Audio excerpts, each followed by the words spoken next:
abahanga bo kubara inkuru neza barakubwira bati inkuru nziza umuntu arayizindukana. Rero nanjye nzambuka ndinzindukanye inkuru nziza cyane. Murabona ko uyu munsi nazindutse rero no kugira ngo mbagezeho inkuru nziza mbafitiye hakiri kare ugica kabisa. Tariki ya 19 z'ukwezi kwa kane mwaka wa 2026 nitwa Senior, ndagarutse muri gahunda yacu akura amafaranga muri betting, by'umwihariko tugiye kuba tuganira ku mukino wa Manchester City na Arsenal. Ko yindi mikino ya Premier League ewana dukomeje kubikora neza cyane kabisa, dukomeje ko analyse zacu zikomeje kuza ziruta izindi zose wabona mu by'ukuri. Turi muri bamwe mu bantu bakeya mu by'ukuri bakubita mu cyico kabisa. Ewana ejo mwaryohewe na Shwadiru nabahaye, n'uyu munsi wari mugiye kongera mu ryoherwe, none uyu munsi ubwo mbazaniye n'ubusesenguzi bwiza. So inkuru mbazaniye rero uyu munsi wa none, muri bwo ko ku munsi w'ejo nababwiraga ko dufite collect score, ariko collect score amasezerano mbafitanye n'aba suppliers banje nuko iyo odi yagabanutseho byibuze 20, ewana icyo gihe ndababwira nini muyigumane tuzaba dukora ubutaha. Nuvuga ngo odi yari igenda igabanuka cyane, ngira ubwoba biza no gupfira ku mirari. Byageze mu masaha ya saa moya n'igice za nimugoroba, match imwe muri za kampani zo mu Rwanda bayikuyemo. Urumva rero ku bantu batari bakayiguze mitavugana tubyihoreye kuko noneho nari ndimo ndiringa, none ahubwo niramenya amakuru neza yuko iyi ngiyi tugiye gukora uyu munsi wa none basa naho bayizamuye mu giciro, amafaranga bayazamuye cyane kubera ko bateganya ko turi buze kuba abantu bari buze kuba bayikora kuri uyu munsi wo ku cyumweru bakarya. Nuvuga ngo bari badukubisamo akantu noneho ikindi kintu cyiza nuko igihe cyose twakoze audio hejuru y'160 izarariye. So iyo munsi ni audio 163 ngiyi imbere yawe, nageza aho ndapostinga kuri WhatsApp, ngiyi status yanjye ndapostinga nti ese urabizi ko amafaranga yose waba ufite uyu munsi uri bukore iyo collect score bro, nta muntu uri ufite amafaranga ngo abure gukora ngo nuko ngo yari afite amafaranga make yapfa kuba adakabije atasuzuguye akazi kanjye. Muze noneho si iby'ama discount, si iby'amaki, ahubwo ni negotiation. Odi 163 noneho iriho ama ekipe ya kare cyane kubera ko aho ngaho mubona ngo yatangiye kunumva mujyemana nakoreye muri account yanjye UG. Aho ngaho ubona wenda match utangiye saa moya n'igice, ni saa 12 n'igice zo mu Rwanda. Aho ubona utangiye saa 3 zuzuye ni saa 2 zo mu Rwanda. Bivuze ngo saa 4 abantu dushobora kuba twamaze guserebura tuvuga tuti kabisa ibintu bimeze neza cyane. Saa 4 abakiri kare umuntu yanyarukira ku muhanda akagura agacupa. So nucikwa rero nyandikira kuri imwe muri 0 nimero ubona kuri screen yawe, cyane 0794444632 umbaze nawe icyo bisaba kugira ngo uyibone, umbaze amafaranga uri bwishyire kugira ngo uyibone, ubundi ntuzu yaze nawe kumbwira uko hagaze. Mu by'ukuri n'uyu munsi ndashaka ko mubukora muri benshi, aho kugira ngo mukore muri bakeya mu menshi, mukore muri mu make ariko mukore muri benshi cyane. Nuko nguko ubundi muri business bigenda. Kandi nanjye mujye munyubamba nitanze nkarara amajoro kugira ngo ndebe ko nabazanira ibyiza. So nibyo ngibyo rero, iyo collect score ni iyo ngiyo iraho ngaho. Mu by'ukuri igisigaye mugwe nawe nukuza kwirwanaho mu by'ukuri ukareba ko nawe wareba ko waza kuba uyikora. Tugiye guhera kuri match ziriwe ku isaha y'isa 9 ku masaha i Kigali muri Premier League. Everton iraza ko yakira equipe ya Liverpool, ni Merseyside derby na akaderby keza cyane.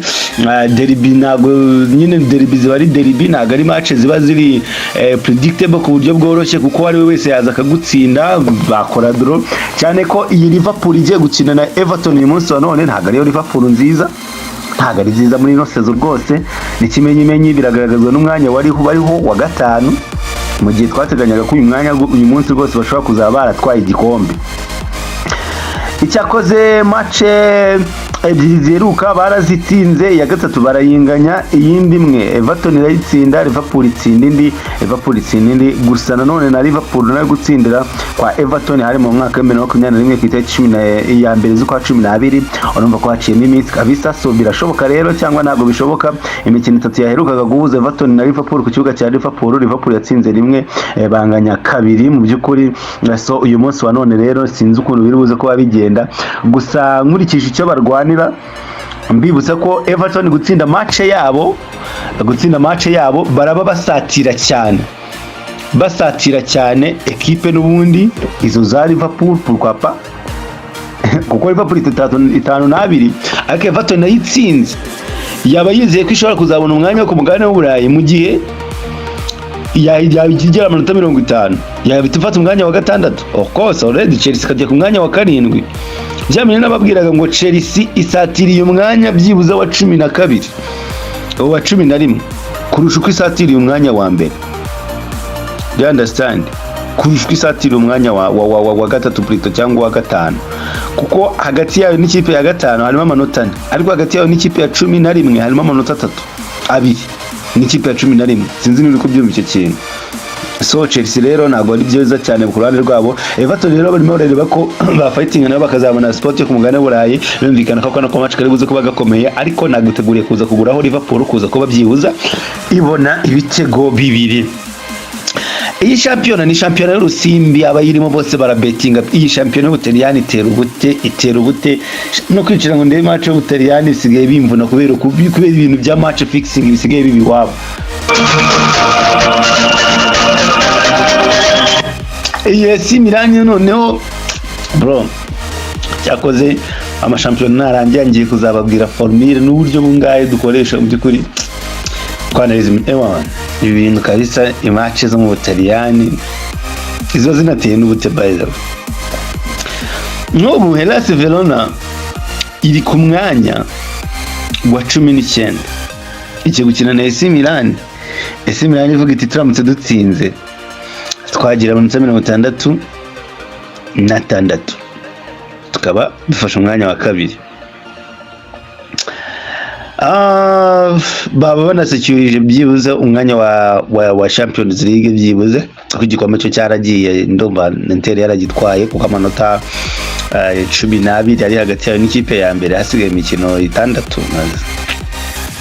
imikino 5 ahubwo imikino 5 uzicyo usabwa hano no gutsinda match itaguza. Inter irasabwa gutsinda match imwe yonyine, nta gikombe kirimo. So AC Milan ariko turaza kuyigusaba kuyigura gutsinda ibitego 2 nayo. AC Milan tuyisaba gutsinda ibitego 2 cyangwa se tugure win yayo. Celtic na St Mirren ni igikombe cy'igihugu muri Scotland rero, ni je pense que ni finale, ni semi-final umukino umwe bakina. Of course ni Celtic, turagura Celtic gutsinda. Hanyuma AEK Athene na PAOK ni match komeye cyane mu gihugu cy'Ubugereki, ntago ari match ibuze kuba yoroshye kuko ni equipe ya mbere igiye gukina n'ikipe ya kabiri. PAOK ifite 58 iri ku mwanya wa 2 mu gihe AEK ifite 63. AEK ni iri gutozwa na Alpha Benitez. Bani ikipe ziraza guhangana bikomeye cyane, ndaza kukisabira kugura offer ya 1.5. Manchester City na Arsenal.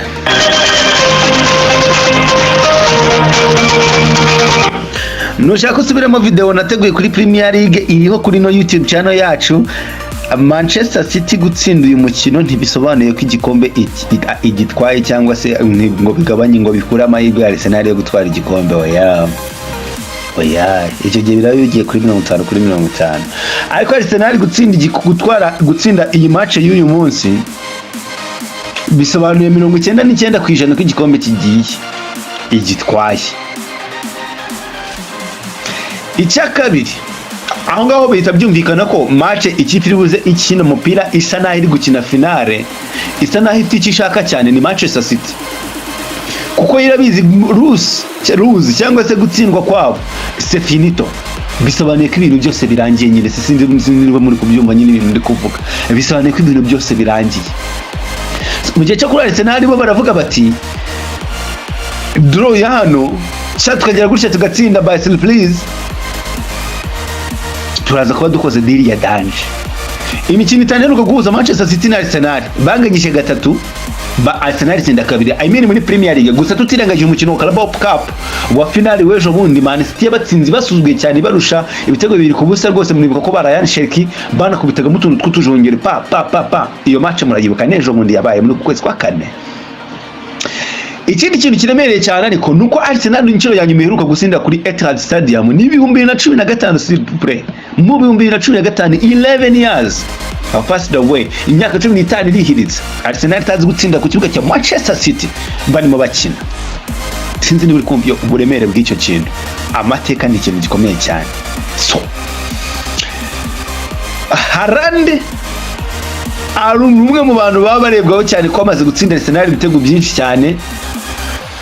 Bukayo Saka ntabwo yajyanye n'abagenzi be, Martin Odegaard nkuko nabivuze yajyanye n'abagenzi be, ariko ntabwo tubizi neza niba ari bukina, ari doubtful. Sinzi niba Eza ari buze kuza ari kuri form yiwe, kuko nawe twabonye muri no season akina match nziza kuri Tottenham, gusa ntabwo twigeze kutubona akina match nziza nyinshi. Zubimendi amaze iminsi kuri zino match zifite isobanuro yakora amakosa, ntabwo nzi ikibazo agira niba ari ubwoba sinzi. So Manchester City yo isa naho yuzuye. Ruben Diaz arahari, ni amahitamo y'umutoza. Kosanov arahari, Maguire arahari, maze iminsi mbona akinisha Maguire na Kosanov. Oreire arahari, yari yasohotse yikanda ku kibera ariko arahari, wa mwana maze iminsi ameze neza cyane. So Manchester City rero iraza kubifite imbaraga cyane. Icyo ndegende bikwisabire nuko ndi biza kwitega ko byibuza koroneri 10 muri uyu mukino ziribuze kuba zigeramo, ubwo ni over 9.5 corners muri uyu mukino. So kuzindi match rero naguteguriye ndi kwirukanka cyane kugira ngo nsoze. Izindi match naguteguriye, wafata match ya Bayern na Stuttgart ukagura over ya 2.5. Wafata match ya Union Saint-Gilloise na Club Brugge mu Bubiligi ukaguramo over ya 1.5 goals. Wafata match ya Sporting Club na Benfica muri Portugal ukagura over ya 1.5 goals. Wafata Maccabi Tel Aviv na Hapoel Tel Aviv mu Burusi muri Israel ukaguramo Maccabi gutsinda umukino. Wafata PSG ukayiha gutsinda umukino yakina na Lyon. Wafata kandi equipe ya Porto gutsinda kano gakipe kitwa Tondela. So audition na 33 ifite amahirwe menshi cyane nka 99 sofa kugeza ubu yo kubikora. Ikindi cyiza kuri no pari, impamvu iyi nkuru nziza nayizindukanye nuko amafaranga yose waba ufite apfa kuba adasuzuguye akazi twakoze.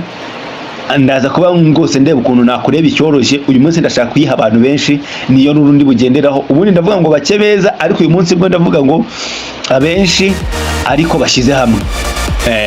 Benshi dushize hamwe, mu by'ukuri niyo principe ndi bugendereho. Iso nimero niyo zo ngizo 0944483332.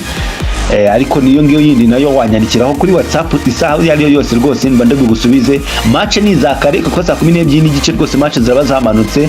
Muze mugure odds zitaramanuka cyane cyangwa zizamuke cyane, kuko iyo zizamutse cyane nabwo biba biteye ubwoba.